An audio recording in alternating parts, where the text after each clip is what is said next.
Another major event across the river in Indiana is having some funding issues.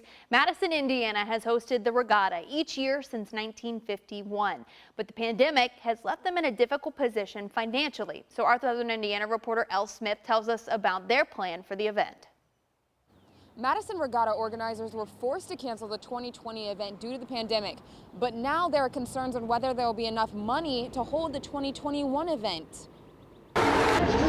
I get lots of phone calls from festivals around us now. It's like, hey, what are you guys doing? I'm like, well, we're really not sure. We're still trying to figure it out and make the best financial decision. Matt True is the outgoing president of Madison Regatta, and he knows just how much money is needed to have this event.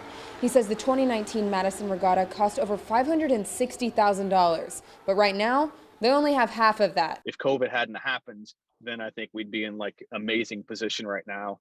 But it did. So, we're still muddling through it and figuring it out. As of today, True is planning on having the event. He has filed the paperwork with the Coast Guard and Indiana's Department of Natural Resources. The question is, will there be enough money?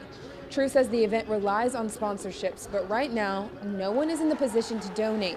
Pretty difficult for them when they're laying people off or closing their doors to write a check to a festival. So. This past Monday, True asked the Jefferson County Tourism Board for $75,000. He said the event typically brings in around $1.3 million in revenue each year, and he says to get those numbers, there can't be any limitations. We couldn't survive at 70, 50% or 70% or 80%. We need 100% participation and 100% of our sponsorship money and all that bid. And again, we're approaching $600,000 of the event. But at the end of the day, it all comes down to whether or not they have the money. True says right now his team is planning on having the event, but if the money isn't there, they will have to reassess.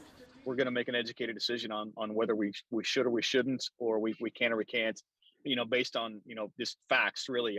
We either do or don't have the money and the sponsorship to get it done. Now, True was optimistic that he would receive the funding from the Board of Tourism, but he says he's going to focus on those corporate sponsorships next. For WHAS 11 News, I'm Elle Smith.